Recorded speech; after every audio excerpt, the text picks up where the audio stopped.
Hello everybody and welcome to something very different on the channel to One Hub Racing. We're sponsored by Next Level Racing and this is a behind the scenes look of what we do at One Hub Racing.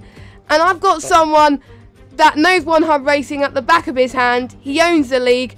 I'd like to welcome Nick to the box today. How are you doing, Nick?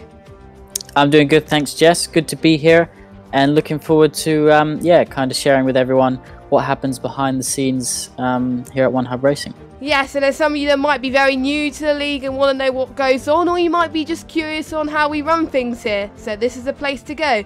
So we'll briefly discuss what we're going to talk about. So first of all, we'll talk about the goals and the morals of the league as well, how the management team was recruited, how a season is planned, any sponsors, any graphics and stuff like that. What were the aims starting up One Hub Racing? Why did you want to set up a league in the first place? So the league was just started because myself and some friends ended up doing lots of championships over and over again, and I joined a league at the time. I think it's about 6 years ago now, and I just thought, you know, I could do that, and I could do it better and offer maybe more. So that's how it kind of all started, just through the love of playing the game, really.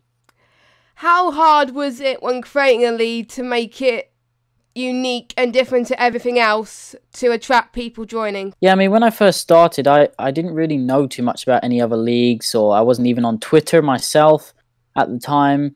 I didn't have a lot of PSN friends, only a few. Chris, who races with us still now, was one of the guys I used to race with back then. And yeah, I think differently. For me, it was, you know, I'm never going to get the chance to be a Formula One driver, but doesn't mean I can't try and live the life of a Formula One driver, whether that's, you know, answering the media questions or, you know, feeling the pressure on race night and things like that, working out strategy and yeah, just kind of feeling what it's like, what a normal driver goes through on a race weekend basis. And that's kind of what I went for, and that's kind of what we've always, you know, put as our USP in a sense. But obviously there's more to just, you know, being different to running a successful league. Lovely. So when did you start the league then? What year was it? What game did you start doing what is now known as One Hub Racing? So me and Lukey, my graphics guy on the management team, we were actually trying to work this out a little while ago. And I think we started around the beginning of July 6 years ago. Wow. And I think it actually started, the first season was on F1 2012, and then the second season was on F1 2013, from what we worked out. And then obviously we've been racing on Formula One games ever since. I think those were one of the best games, I think, personally. So it was a good game to start on, really. How hard is it to manage a league? You're the main guy to go to, so what are the positives about it and what are the negatives about it? Yeah, it's honestly like it's got to the point now where obviously One Hub Racing is quite big on the PS4 side, and you know, it is like a second job in a sense. And if I didn't have, you know, the team behind me that helped me run it, it's a simple case I would not be able to do it, and it would not be at the, you know, heights that it's at. But we'll talk about you know, my team in a minute. But in terms of, you know, managing the league, it's incredibly difficult to try and keep everyone happy, if I'm being honest, you know. It's hard to keep that high standard, that enthusiasm. You know, I feel like leagues take a bit of a beating sometimes when it comes to, you know, drivers being frustrated and how competitive, you know, the leagues are out there, particularly on the PS4 side. You know, you always see new leagues popping up and things like that, and there just seems to be always sourness between them. And I just don't think it helps the whole community in a sense. But you know, there are things that obviously, like the League Racing Standards Association, which we'll talk about later on, which help that. But no, I think it's just about trying to stay on top of everything, Jess. Trying to do everything on time, trying to do everything to a high standard, and you know, a lot of the time, you know, some things fall upon me where I have to make a decision, and I don't always make the right decision. But as long as I think you do it with a heavy heart, then It's the best you can do, really. Yeah, what has been your highlight since running One Hub Racing, do you think? For me, my highlights, not particularly one moment, because there's lots of standout moments. If I think about last season, I think about Jamie getting his first podium and his first win, and Yes. that celebration that he did, which, you know, should have been famous across the whole internet by now. Things like that obviously make you happy and make you feel like it's all worth it. You know, when someone wins a championship who you feel really deserves it, or someone scores their first podium, or someone has a bad few races and then they bounce back and they go, do you know what? I'm so glad I stuck at that. You know, that sort of stuff makes you happy. But in terms of the league, the thing that makes me the happiness is that we've been able to deliver a high standard consistently. You know, I don't feel like we've dropped in the last couple of years, and we've been able to maintain that. And I think to get to a high standard is one thing, but I think to maintain it is even more difficult. So I'd say that's my proudest achievement. Yeah, I can totally agree with that, because this is our 14th season now. So what made you continue after all these seasons? Because there's some leagues that may give up after a few seasons because they had enough or something. Just what made you keep going after all this time? I think some of it's a love for the sport. A lot of it is the team that I have behind me, the history that comes with the league. And I think it's one of those things. I understand why leagues stop, because it's one of those things that you can't stop. It's like you step on a train and you either got to just keep going with it, or you got to step off. You know, you can't kind of do it half-heartedly. You know, the community's too quick to judge every time you make a mistake, or every time you do something wrong or not good enough. And so you just got to be at the top of your game. And so you don't really get a chance to breathe and, you know, think about not doing it. And you just gotta crack on and do the best you can, and you know, enjoy it at the same time, I think. Yeah, and I can see how people enjoy it from a driver perspective and a staff perspective as well. So we talked about you, but let's talk about the people that manage the league with you, because it's not just you that manages this league, isn't it? You got an entire team that has a specific role behind it. Yeah, I can't give enough praise to, you know, the guys that help me do this. None of them take any financial incentive or anything like that. They all just do it because, and they've all done it because they started by joining the league. They've seen how it's run. They've enjoyed it themselves, and they just simply want to help out and want to make it the best it can be.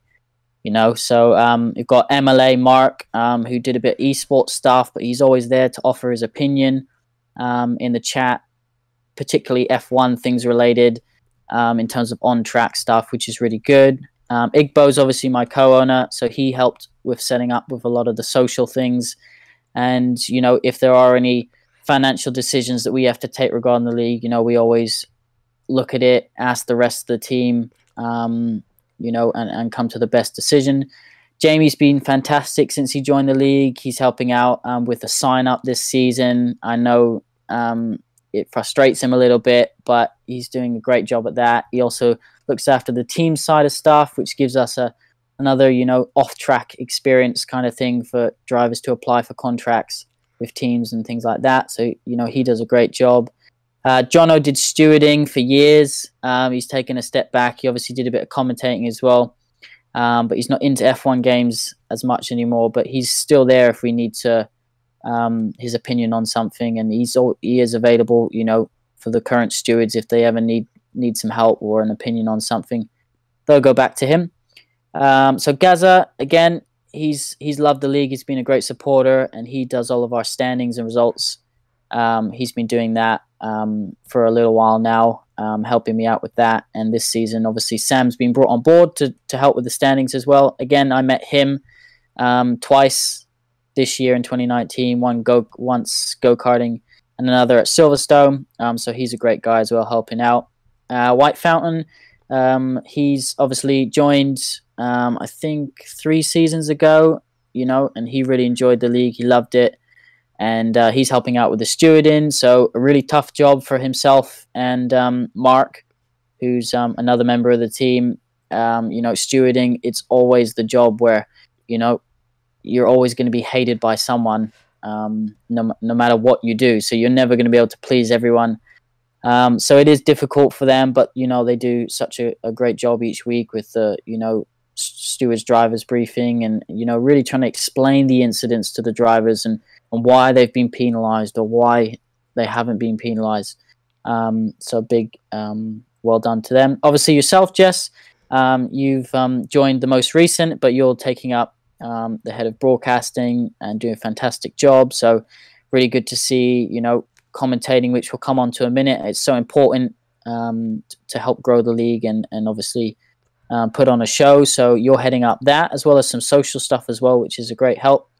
Charlie, he's heads up our website, so he kind of set it all up for us. Basically, each season when we end the season, we look what can we improve on, and a lot of the time we're updating the website. How can we make it easier for drivers? How can we make it more interactive, more visual, all things like that.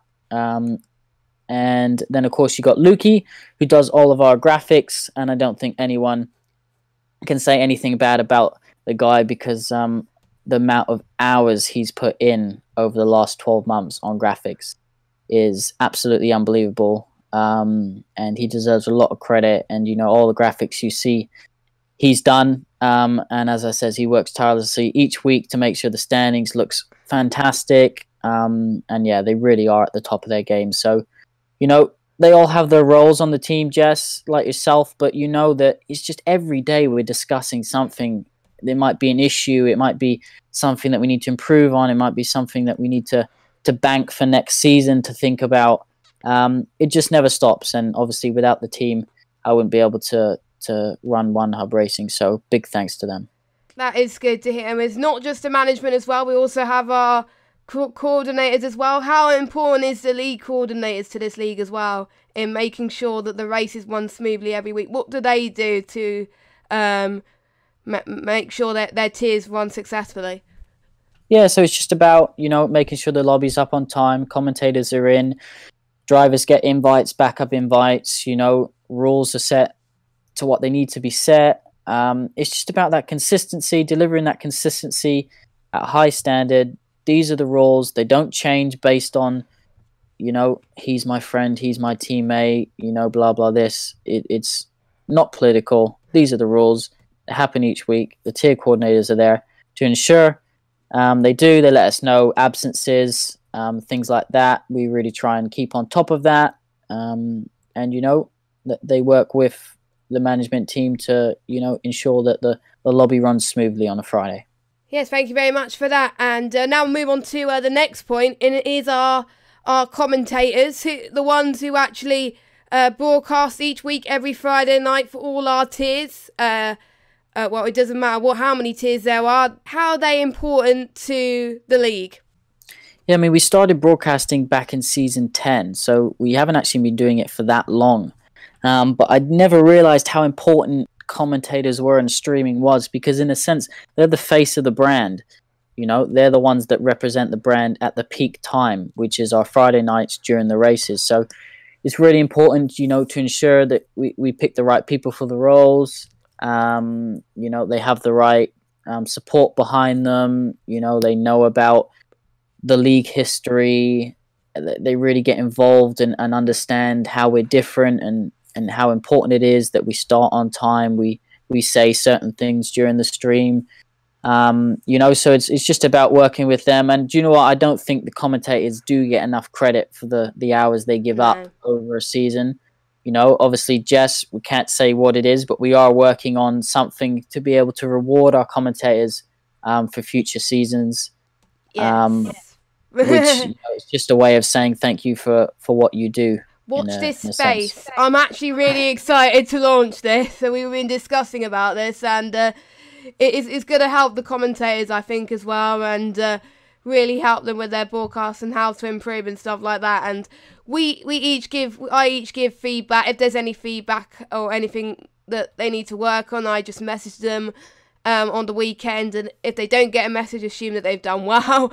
Or if they want to find out how they've done, they usually just message me or something like that, and I usually check to see if they can make it each week, which is quite hard in a sense as well, because if they don't, we have to find reserve commentators. So Yeah, it is quite difficult at times, but I think without the commentators, they won't know.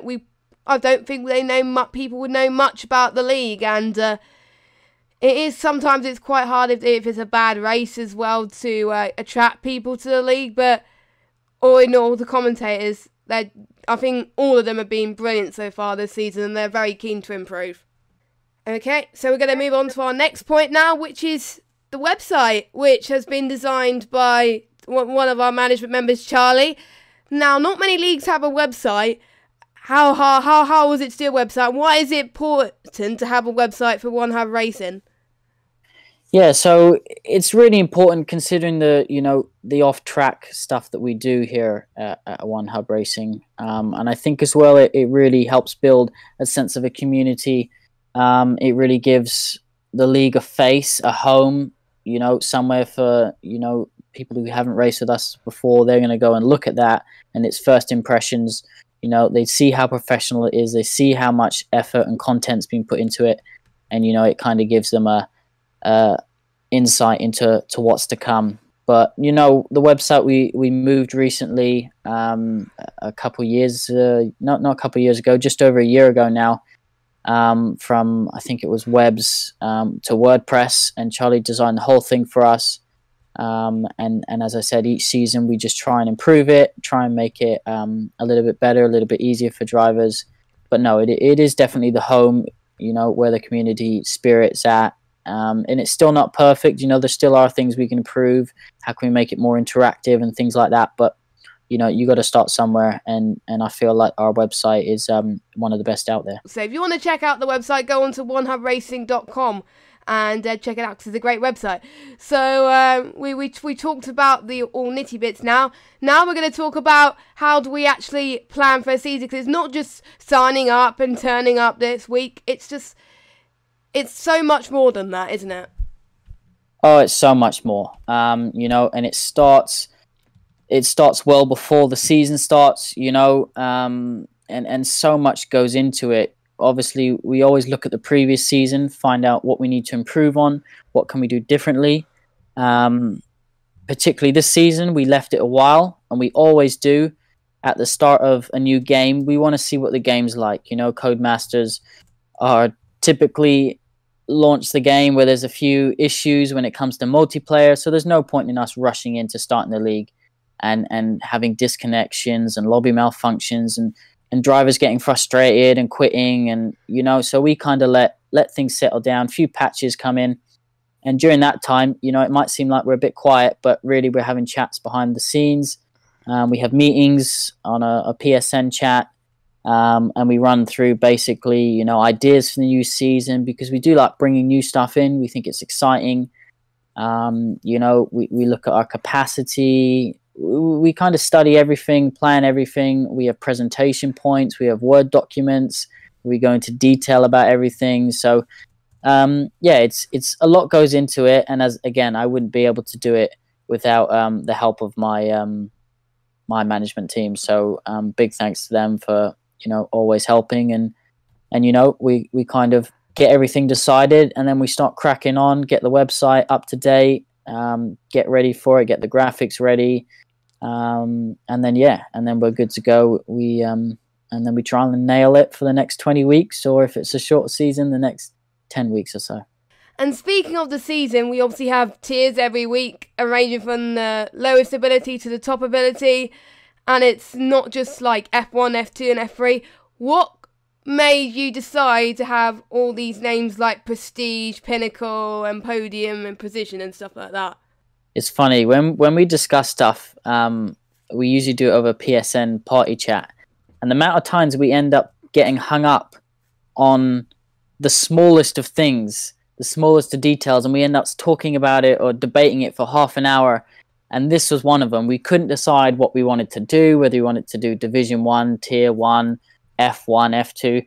And we decided in the end that, and it was actually Jono's idea, I believe, that we wanted to do something different, so have something unique. And again, that's, I feel like, something that One Hub does really well, and that's why we went for originally Podium and Pinnacle, and then we added Prestige, and then now you're just searching for words that begin with a P. So we came up with precision. So yeah, that's how we got our 4Ps.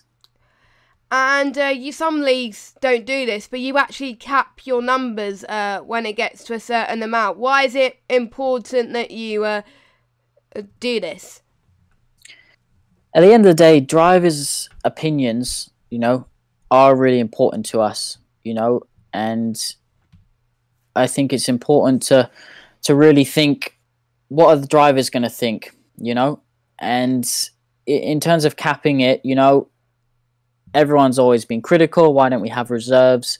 And I won't go into that. There's on our website under league announcements on the forum, there's a whole post which explains, why we don't do that.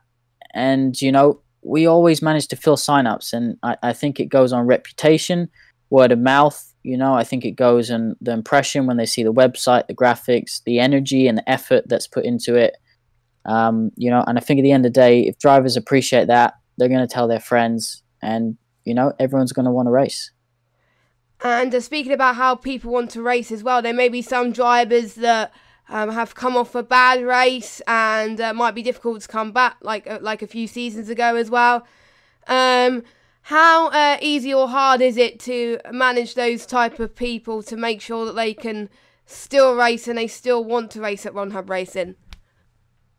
Yeah, it's difficult. I think the first thing is, you can't take it personally against your league or the league that you're running, because it's, at the end of the day, you're just providing a racetrack and competitors, and I think that if drivers come in and they have some bad races straight away and they judge you on that, that's fair enough. There's nothing you can do about that. If consistently over the course of years and seasons that your stewarding is fair, the racing's fair, everything's, done accordingly on time, eventually word will spread. But I think in terms of drivers coming off bad races and stuff, I have said this before, sometimes I feel like I've been a driver's punching bag, and if I had £1 for every time a driver says, I'm going to quit, I probably wouldn't need to go to work anymore. And I could just sit here and run one hub, and I think, like I said, for me, I don't take anything personally. Everyone's going to have an opinion and they're entitled to that. All I try and do is, if someone comes off a bad race and they talk to me, I assure them, that, look, this is racing, these things happen, try and stay positive. It'll take one good result and, the previous 3 bad results will be forgotten. If someone's complaining about the stewarding, you say, look, we've been doing this for years. And I always have the stewards' full support, so I have their backs when they make their decisions and I'm involved in that.